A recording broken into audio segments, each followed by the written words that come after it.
Hi passionate Rangers FC fans, welcome to Rangers Update, your dedicated source for all things Rangers. Before we dive in, we want to express our gratitude for your unwavering support. If you bleed blue, don't forget to subscribe, smash that like button, and let's strengthen our community. Rangers faced a huge challenge yesterday as they fought back from a 2-goal deficit against Aberdeen in a match that left many fans deeply frustrated with the performance of their team. The game itself was a roller coaster, and while the final result was better than the first half suggested, the display from Rangers in the first 45 minutes was shocking to say the least. The players were widely criticized, especially given how poor they were in the midweek clash against Bilbao.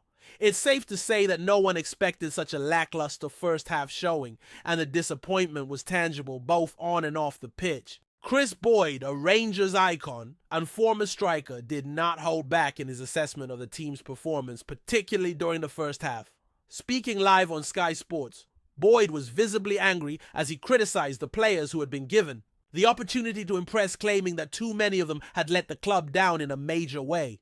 Boyd went as far as saying that some of the players who were hoping for a spot in the starting lineup, as mentioned earlier by Barry Ferguson, should never be seen again. His words were harsh but brutally honest. Some of those performances in the first half were embarrassing, Boyd said. He didn't mince words when discussing the lack of effort and intensity shown by certain individuals. Aberdeen took full advantage of the Rangers' poor start. The hosts cruised into a 2-goal lead by halftime thanks to strikes from Leighton, Clarkson, and Pap Guy. Rangers were already in a tough spot before Ross McCorland's sending off further exacerbated their misery. McCorland had already been booked for a foul earlier in the match, and his second yellow card came after a reckless challenge, leaving Rangers with only 10 men to fight back. Boyd pointed out that McCorland's red card was a turning point in the match, especially given the lack of discipline shown by the young winger. If you look at it just as an isolated incident, it's not a yellow card, but there were 2 or 3 fouls beforehand, Boyd explained. He dives into another challenge, and it's a red card all day long. Boyd's frustration with McCorland's lack of discipline was clear, and he placed much of the blame for Rangers' troubles squarely on the players' shoulders. But McCorland was far from the only player under fire. Boyd blasted the whole team, especially those who had been given a chance to prove themselves. His remarks on the general lack of fight were hard-hitting. There are so many Rangers players out there who are passive. It's not been good enough, he concluded. For Boyd, the lack of intensity and urgency was the most concerning aspect of the performance. Rangers, a club of such historic stature, simply couldn't afford to have so many players underperforming, especially in such an important match. There was no fight, no spirit, and no sense of pride on display. Meanwhile, Barry Ferguson, the interim manager, is under increasing pressure, and there are questions surrounding his long-term future at the club. It's clear that Ferguson's position is far from secure despite having a solid win rate of 57%. According to sources close to the club, Ferguson's chances of becoming the permanent manager of Rangers are slim unless he can achieve something remarkable in Europe, particularly by leading the team to Europa League glory. With the tie against Athletic Bilbao in the Europa League quarterfinals finally poised at 0-0, Ferguson is aware that this is perhaps his last chance to prove that he's the right man for the job. The first leg of that quarterfinal in Glasgow was a tense affair, with Rangers failing to score at home despite having several chances. A crucial penalty save from goalkeeper Liam Kelly and a red card to Robin Proper ensured that the tie remained level, but it was yet another disappointing result at Ibrox, where Rangers have been struggling to get results. Over the past few weeks, they've endured 5 consecutive defeats on home soil, 3 of which came under Ferguson's stewardship. While Ferguson's away form has been commendable with notable victories against Kilmarnock, Fenerbahce, Celtic and Dundee, his struggles at home are a serious concern. It's hard to ignore the fact that Rangers' only point at home in their last 6 matches came in the 0-0 draw against Bilbao. This has certainly damaged his credibility in the eyes of many fans and club officials. The situation surrounding Ferguson's future is complicated further by the ongoing restructuring at boardroom level. The incoming investors 49ers Enterprises. The investment group behind the San Francisco 49ers are reportedly keen on bringing in Arsenal director Jason in a senior role at Rangers. This change could potentially have a significant impact on the decision regarding Ferguson's future, with sources indicating that they are taking a cautious and methodical approach to their next managerial appointment. For now, no permanent decision is expected to be made until the end of the season, with Ferguson's prospects heavily tied to the team's performance in Europe. Despite his legendary status as a former player, Ferguson is now facing doubts over his long-term suitability for the managerial role. While many fans are still loyal to him due to his connection with the club, it's clear that they expect more than just sentimental value to secure his position. Ferguson's record at Ibrox, particularly his inability to get results on home soil, remains a major stumbling block. His success away from home has given him a slight edge, but without a major European achievement, it's hard to see how he can convince the powers that be to make him the permanent manager. Meanwhile, one player who has been a source of speculation is Ianis Hagi. The Romanian playmaker, whose contract is set to expire at the end of the season, played a crucial role in Rangers' dramatic 22 draw against Aberdeen, scoring a last-minute equalizer that delayed Celtic's title celebrations. His late strike was not only important for the team, but also significant in putting an end to the rumors about his future. Earlier in the week, there were reports from Romania suggesting that Hagi was looking for an exit from Ibrox. However, this 26-year-old quickly took to social media to dismiss these claims, labeling them as fake news. He expressed his frustration with the rumors, clarifying that he never said he wanted to leave Rangers and emphasized how happy he was at the club. "I understand that my future is uncertain with my contract running out, but I never said that I all wanted to leave Rangers," Hagi explained. "I'm so happy to be here and I love this football club. I'll do anything for this football club." Hagi's goal was not only crucial for Rangers, but also served to lift the mood within the squad ahead of their crucial Europa League clash against Bilbao. Despite being reduced to 10 men after McCOIST's red card, Rangers showed resilience, and Hagi's equalizer was a timely reminder of the quality in the squad. The goal also ensured that Celtic would have to wait at least another week before they could celebrate the Scottish Premiership title. Hagi's words following the game reflected the team's focus on the upcoming European match. "It's all about focusing on Thursday," he said. "We want to give something back to the fans. It's so important to get into the next round and finish the season on a high." Finally, Rangers' reshuffled lineup suffered an unfortunate setback.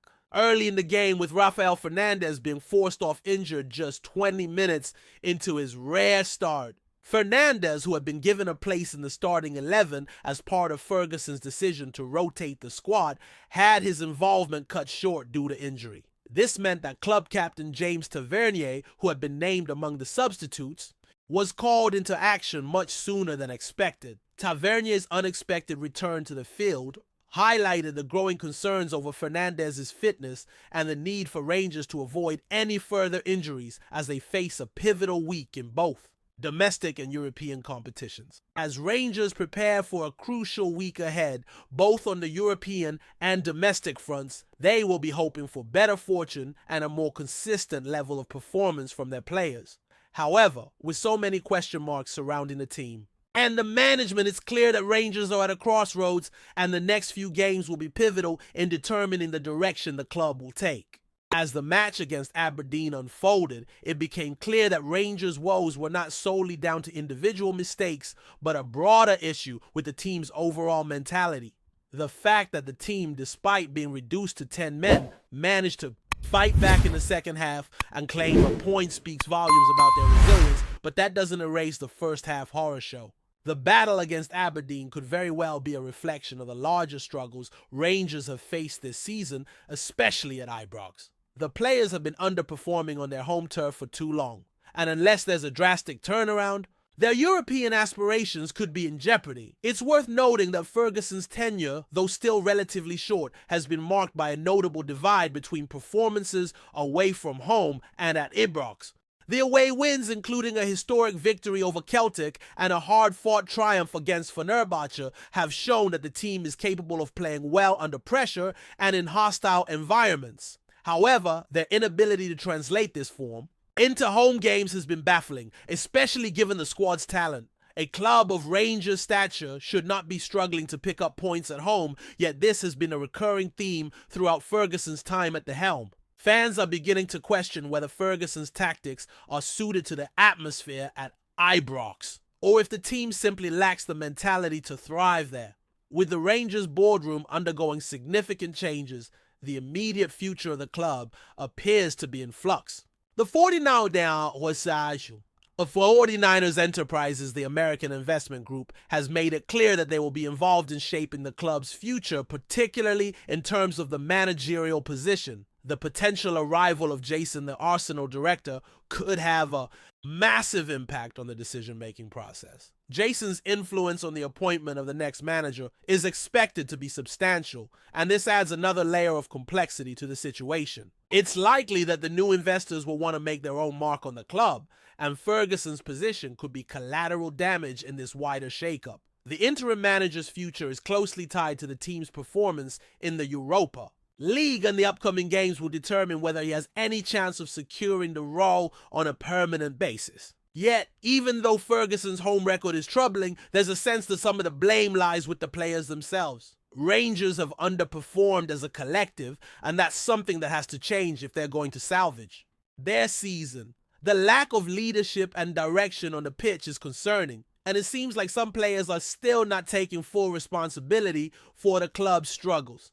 The return of Captain James Tavernier from the bench during the Aberdeen match highlights just how thin the squad is when it comes to depth. Ferguson's decision to rest key players like Tavernier before the European clash against Bilbao underlined the pressure he's under, but it also pointed to the fact that Rangers simply don't have the luxury of resting players in such a critical period. Tavernier's early introduction after Fernandez's injury was a reminder of the captain's importance to the team. While Tavernier's leadership is invaluable, his presence alone cannot solve the team's wider issues. Rangers need more than just individual performances.